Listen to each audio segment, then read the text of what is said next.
Ya, kembali lagi di konten bereaksi. Kali ini kita menonton film kembali ya. Jadi sebuah film yang katanya akan banjir air mata. Betul. Bukan film horor, Bukan film horor, jadi kita nonton film drama keluarga ya. drama keluarga. Apa judulnya? Bila Esok Ibu Tiada. Ah, Dari judulnya aja udah bikin menghar gitu ya. Kayak apakah bener? menangis itu. Apakah bener kata orang filmnya katanya akan banjir air mata? Apakah akan melakukan tisu yang banyak? Jadi Bila Esok Ibu Tiada disutradarai oleh Rudi Sudjarwo dengan bertabur cast-cast yang Menjanjikan. sangat menjanjikan ya. Ada Aktor papan atas di sini benar, ada Christine Hakim ya, sebagai Ibu Rahmi, ibunya mereka. Adinia Wirasti, Iya, sebagai Ranika. Ranika. Terus Ada ada Fedi Fedi Nuril. sebagai Rangga, ada Amanda Manopo, sebagai Rania, terus yang anak terakhir Yasmin Yasmin Naper sebagai Hening. Di sini ada Selamat Raharjo Ada juga ya, sebagai ayahnya suaminya mereka. ya, Suaminya Haryo, Pak ibu. Mas Haryo. Nah, ada Nunu Datau sebagai Tante Esti, Mbak Imong juga sebagai Kevin ya. Jadi dilihat dari cast-castnya bertabur bintang banget ya. Iya, bertabur bintang sekali ya. Sangat menjanjikan lah filmnya, apalagi dengan teaser, trailer, dan judulnya udah sangat kayaknya akan sangat sedih sekali ya, Sedih sekali, mengangkat ibu gitu ya. Jadi ada juga film yang bertema sama ya, seperti Contohnya Jasmine ya. contohnya Jasmine. Itu sebagai ibu juga ya di situ ya. Dan cerita yang alurnya kurang lebih sama lah. mirip lah ya gitu. Jadi ada satu keluarga dan awalnya baik-baik aja sebelum ayahnya meninggal nih, atau suaminya Bu Rahmi ini. Mereka Bu empat Rahmi. saudara, iya Bu Rahmi. Ya. Mereka 4 saudara akur ya. Aku dan sering ini, walaupun udah punya kehidupan masing-masing. Pokoknya intinya kayak keluarga cemara banget lah ya gitu. Nah, Ranika dengan pekerjaannya ya kan, Rangga dengan sudah punya istri dan mimpi menjadi musisinya ya kan. Terus ada Rania juga yang mimpi Jadi menjadi aktris FTV ya. Terus ada tadi ya si Hening ya, menjadi mahasiswa DKV yang seperti anak pang. Semenjak kepergian ayahnya kan meninggal dunia. Nah, rumah mulai tak lagi sama gitu. Jadi mereka anak-anaknya sibuk dengan urusannya masing-masing ya kan. Anak si bontot yang biasa di rumah juga udah mulai sibuk kuliah. Ya. Terus ya yang lain mengejar karirnya, mimpi-mimpinya. Terus juga siapa kakak yang paling tuanya juga sibuk kerja gitu kan. Jadi si ibu ini Bu Rahmi ini kehilangan sosok suaminya dan anak-anaknya juga karena kesepian gitu loh. Tapi Bu Rahmi ini baik sekali, sangat baik. Terlihat dari bagaimana dia memperlakukan anak-anaknya. Terus suatu hari si Bu Rahmi ini lagi ulang tahun. Terus ternyata nggak ada yang inget anak-anaknya, semuanya mungkin pada lupa. Tradisi kalau ibunya ulang tahun mungkin berkumpul kali ke rumahnya itu ya. Terus bawa kue, bawa tumpeng. Nah, ini yang inget cuman kakaknya, adiknya doang. Adiknya Bu Rahmi sih, Tante Esti. Nah terus dihubungin lah tuh kan akhirnya anak-anaknya, dan mereka baru datang malam gitu ya. Baru datang malam. Waduh, si Baimong mengajak Ranika buat ngedate. Jadi apa Baimong nonton di film ini? Terus aduh nggak bisa nih.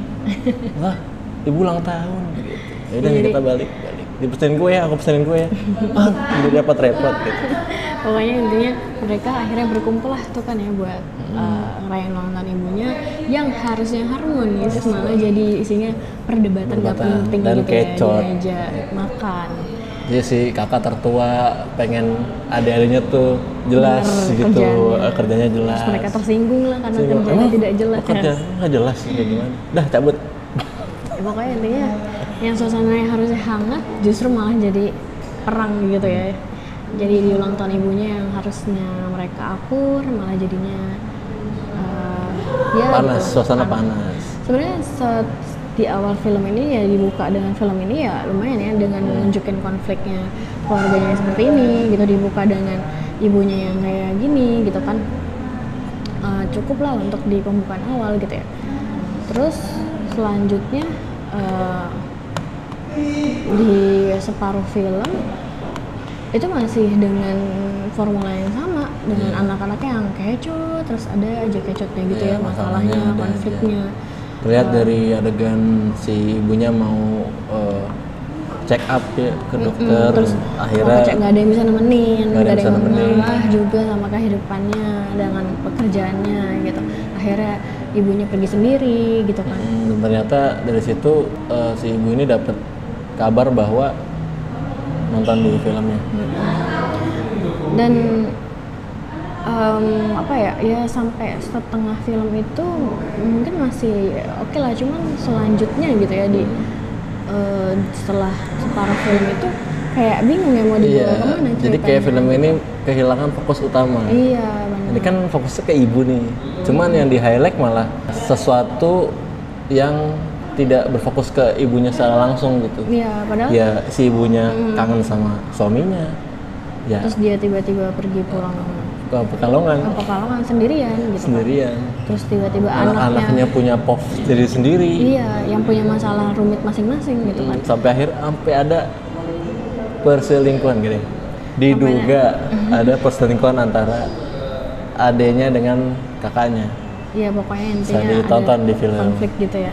Jadi itu semua jadi malah bikin fokusnya kabur dan juga alurnya jadi nggak yang tadinya kan dibuka dengan ya mereka ngenalin konflik yang cukup akan bikin kita ngerasa aduh mungkin pernah di titik itu atau nggak juga ngerasa simpati atau gimana gitu, sampai akhirnya malah kayak nggak tahu nih mau dikemanain, siapa yang mau difokusin dalam cerita ini gitu kan. Malah filmnya jadi ngejabarin masalah masing-masing yang sebenarnya beberapa mungkin make sense. Oke lah, Ranika dengan kesibukannya ya jadi wanita karir dan hampir nggak tahu, maksudnya nggak ada waktu buat ngurusin percintaan diri sendiri, bahkan adek-adeknya masih banyak gitu, dia masih ngurusin adek-adeknya ya. Dia selalu ngurusin keluarganya gitu. Terus ya si adeknya atau kakak yang cowok paling tua di situ ya dia masih pengen bermimpi menjadi musisi yang diragukan oleh kakaknya dan istrinya. Terus juga ini kayak ada adegannya di situ yang istrinya kayak kayaknya nggak bisa dijadiin sandaran hidup lah, intinya kayak gitulah. Dia ngobrol sama temannya gitu. Ada adegan kayak gitu di situ. Terus juga si adanya lagi tuh si Rania yang dengan kehidupan glamor kena masalah FTV, ya kan kena masalah di titik lagi yang paling penting itu. Gitu kan di klimaks ceritanya. Hampir akhir klimaks. Terus yang Hening yang paling kecil Hening ya kan, yang nggak jelas sih sebenarnya gitu, tapi punya pacar gitu. Iya, dia punya pacar. Tapi terus anak DKV. Tapi sekolahnya kampusnya kayak kampus sejuran gitu nih. Maksudnya ada graffiti kan gitu. Ya tapi kan nggak segitulah, itu mah udah kayak anak pang gitu. Cuman ya nggak yang begajulan gitu, cuman stylannya gitu lah, pakai jaket kulit lakinya, dianya pakai baju band Ramones ya kan gitu terus kayak jadi sayangnya jadinya di film ini mungkin bukan kedalaman cerita dan alurnya gimana cara dibikin skripnya, alurnya gitu ya, alurnya secara runut tuh agak kurang gitu ya, dan pendalaman karakternya juga agak kurang, jadinya kita juga bingung ya di sini, kayak kita harus ngikutin posnya siapa gitu, harus simpati ke siapa gitu kan, harus simpatinya ke siapa, jadi pada akhirnya kita nggak simpatik, tidak terlalu simpati ke siapapun gitu dengan tokoh ini, bahkan ke ibunya gitu. Even sampai filmnya selesai, ya ibunya akhirnya kan besok ibu tiada, sampai esok setelah ibu tiada tuh kayak masih kecot dan masih berantem itu keluarga, dan ya udah gitu. Kok lu nggak ngasih tahu gue? Ya mungkin gue ada gini. Mungkin mereka mau mengembangin gimana hubungan adik dan kakak gitu ya, tapi ya untuk beberapa orang mungkin nggak bisa relate gitu untuk di film ini gitu, tapi ya itu kan perspektif masing-masing ya. Walaupun beberapa adegan ada yang kita sedih, ada nangisnya. Ya, nangis lah. Saat adegan Fede Nuril dengan ibunya nonton di film, ada di menit-menit akhir lah. Udah itu dong yang paling membekas. Selain itu ya Susu. Oh, sebenarnya udah banyak film loh. Ya itu bisa lihat di Jasmine. Apalagi Christine Hakim ya. Iya, Christine Hakim. Fedi Nuril. Itu udah bagus lah, aktor-aktor udah lumayan lah. Terus ada How to Make Million Before Grandma Die, itu aja dicontek gitu. Emang konfliknya ada, setiap anak tuh punya ciri khas ya, part masing-masing di film. Cuman yang di highlight ya si omanya ini nih, grandmanya ini. Atau mungkin ini ya, fokus ke Home Sweet Loan kayak. Ya, Home Sweet Loan itu kan juga Kaluna. banyak ya karakternya dan mereka juga adik kakak yang rumit di rumahnya juga rumit gitu kan. Adik kakaknya punya segudang masalah. Karena dia ngambil puffnya cuman dari si Kaluna kan, jadi itu semua jadi tertata rapi gitu loh untuk menyelesaikan satu konfliknya. Cuman kalau di sini agak kurang. Di sini penjabaran terlalu luas. Iya, jadi pas bagian sepertiga mau akhir sampai akhir itu malah jadi makin ruwet gitu ya. Jadinya konfliknya kemana-mana, kabur. Walaupun ya pada akhirnya mungkin terselesaikan gitu ya. Selesaikan dan ya udah akhirnya ya hidup dengan bersama-sama gitu. Ya mungkin yang ingin disampaikan di film ini gimana kita tuh mungkin menghargai saudara masing-masing gitu ya. Dan mungkin lebih ke karena mungkin nggak tahu ya, ini pribadi sih, karena kayaknya film ini tuh mau nunjukin gimana ternyata kehilangan satu sosok di keluarga itu akan berpengaruh sangat besar gitu loh. Kayak ternyata, tapi masalahnya sebelum kehilangan aja udah berkonflik duluan. Enggak, maksudnya kehilangan satu sosok ayahnya itu. Oh iya. Berarti kalau gitu bila besok ayah tiada aja dong kalau gitu. Enggak, artinya ketika ayah tiada. Ini udah dirumit semua kan. Iya gitu deh intinya. Jadi ya agak disayangkan ya, tidak. Iya, agak disayangkan. Jadi kalau misalnya kita nggak banyak ekspektasi sih. Klaimnya banjir air mata, ya mungkin untuk beberapa orang tapi tetap sedih. Sebenarnya nggak yang sedih ya. Gitu. Pasti sedih karena ini emang namanya bahas ibu, gimana sih nggak mungkin. Kalau yang jadi seseorang yang jadi Ranika ya mungkin relate banget dan mungkin akan menguras air mata kalau jadi Ranika. Ataupun jadi ya Fedi Nuril gitu, seorang musisi nonton gitu ya, atau anak bontot si anak DKV tapi anak punk ibunya sendiri gitu kan. Iya, mungkin bisa relate ya gitu. Tapi buat yang mungkin awam dan tidak into ke situ tuh ya masih butuh perbaikan lah.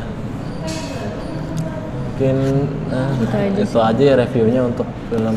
Untuk actingnya sendiri ya sebenarnya ada oke ya, kayak Fedi Nurilnya atau siapa tuh yang jadi Ranika siapa ya? Ardina siapa namanya? Adinia Wirastinya gitu, atau enggak si Christine Hakim. Cuma emang Amanda Manopo kurang banget ya. Terus Baimong juga kayak karakter dia sebenarnya agak nggak penting ya kalau kata kita mah ya. Dia terlalu jadi bos yang flirting ya gitu too deh, much flirting. Too much ya, benar. Begitu. Tapi ya masih oke buat ditonton. Jadi daripada kita nggak tahu ya, buat kita mungkin nggak terlalu sedih ya. Mungkin buat yang nonton ada sedihnya mungkin. Sedih banget gitu ya, karena kan ini sudut pandang masing-masing ya. Gitu sampai di rating, berapa rating untuk Bila Esok Ibu Tiada? 7/10. Oh juga sama lah, 7/10. Tapi ini tontonan aja nggak apa-apa. Ya bisa di-enjoy kalau nontonnya. Bisa ditonton per hari ini. Ya, betul. Hari ini video tayang bisa langsung ditonton di bioskop terdekat. Ya jadi penyegaran ya. Jadi daripada horor-horor terus mungkin bosan, mungkin butuh yang baru. Ini cocok lah. Drama keluarga yang oke lah. Nonton sama ibu, bapak, adik, kakak langsung ditonton. Ya gitu aja. Sekian untuk review dari kami. Sampai ketemu di film-film berikutnya. Bye bye.